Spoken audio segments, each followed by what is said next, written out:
महाराष्ट्राच्या राजकारणामध्ये खळबळ उडवून देणारी बातमी समोर आली। मुख्यमंत्री देवेंद्र फडणवीस आणि उपमुख्यमंत्री एकनाथ शिंदे यांना खोट्या गुन्ह्यात अडकवण्याचा एक मोठा कट समोर आलाय। या प्रकरणावरून ऐन पालिका निवडणुकीच्या प्रचारामध्ये राजकारण चांगलंच तापलंय। या प्रकरणी फडणवीस यांची नार्को टेस्ट करण्याची मागणी काँग्रेसचे प्रदेश अध्यक्ष हर्षवर्धन सपकाळांनी केली, तर शिवसेनेचे खासदार संजय राऊतांनी रश्मी शुक्ला आरएसएसच्या कार्यकर्ता असल्याचा गंभीर आरोप केलाय। आपण सविस्तर पाहूयात।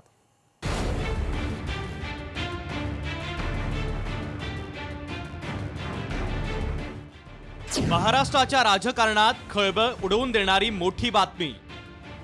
फडणवीस आणि शिंदे यांना खोट्या गुन्ह्यात अडकवण्याचा कट समोर।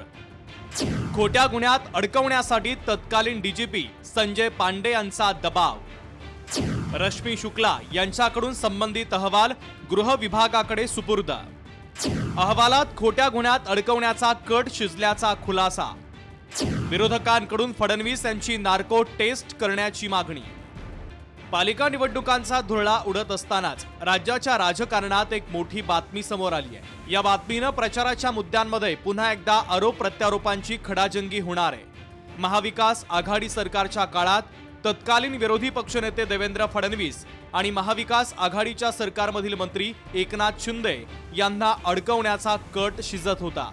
या दोघांना खोट्या गुन्ह्यात अडकवण्याचं षडयंत्र सुरू होतं।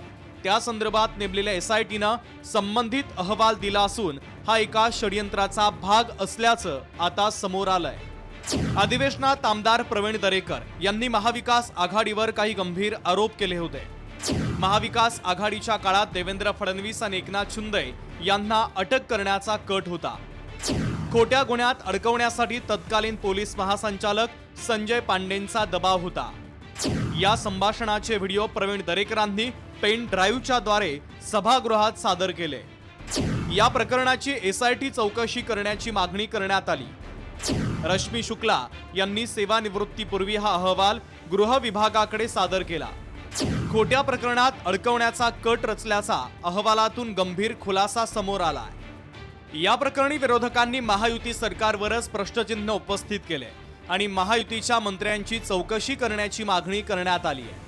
तो रश्मी शुक्ला या राष्ट्रीय स्वयंसेवक संघाच्या कार्यकर्त्या, त्यांचं अख्खं कुटुंब हे भाजप आणि राष्ट्रीय स्वयंसेवक संघाचे कार्यकर्ते म्हणून ते काम करतात आणि त्या वर्दीतल्या संघाच्या कार्यकर्त्या, त्यांच्या अहवालावरती विश्वास ठेवता येणार नाही। तसं नसतं तर त्यांना एक्सटेन्शन दिलं नसतं ना, संघाच्या दबावामुळे दिलं।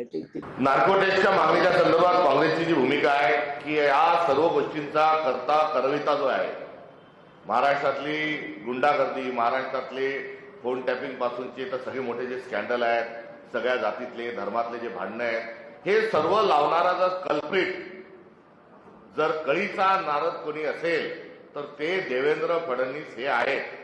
त्यामुळे फक्त देवेंद्र फडणवीसांची नार्को टेस्ट करा, या सगळ्या प्रश्नांची उत्तरे मिळतील। 2019 ते 2022 उद्धव मामू मुख्यमंत्री असताना अराजकतेचं वातावरण या महाराष्ट्रात माजवलेलं होतं। संजय पांडेंची नार्को टेस्ट करून त्यांना आदेश कोणी दिले होते त्या व्यक्तीची सुद्धा चौकशी झाली पाहिजे, अशी मागणी भाजपचे मुंबई अध्यक्ष अमित साटम यांनी केली आहे। उद्धव मामू मुख्यमंत्री असताना ज्या प्रकारचं अराजकतेचं वातावरण या महाराष्ट्रामध्ये माजवलं गेलं होतं, संजय पांडेची सुद्धा या ठिकाणी फॉरेन्सिक आणि या ठिकाणी ब्रेन मॅपिंग टेस्ट त्यांच्या केल्या गेल्या पाहिजेत। त्यांची नार्कोचा तपासणी संजय पांडेची केली गेली पाहिजे। विरोधकांच्या आरोपाला सत्ताधाऱ्यांनी उत्तर दिलंय। ऑन रेकॉर्ड काही गोष्टी असतील तर त्या स्वीकारायलाच हव्या, याची सखोल चौकशी करून जे दोषी आहेत त्यांच्यावर कारवाई केली जाईल असं सांगितलंय। जे खरं ते मांडलं असेल, रश्मी शुक्लांनी शेवटी रेकॉर्डवर असतो, सर्व रेकॉर्ड हा क्रिएट असतो।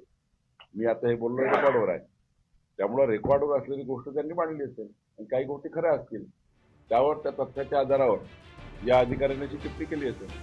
सदरक्षणाय खलनिग्रहणाय हे महाराष्ट्र पोलिसांचं ब्रीद वाक्य आहे। राजकारणासाठी अशा खोट्या गुन्ह्यांचा वापर केला जात असेल तर पोलीस यंत्रणेवरील सामान्यांचा असलेला विश्वास उडेल। पदाचा दुरुपयोग करून खोट्या गुन्ह्यांमध्ये राजकारण्यांना अडकवणाऱ्या अधिकाऱ्यांवर कठोर कारवाई करण्याची गरज आहे। ब्युरो रिपोर्ट, लोकशाही मराठी, मुंबई. लोकशाही मराठी ऐका, पहा, जागरूक रहा.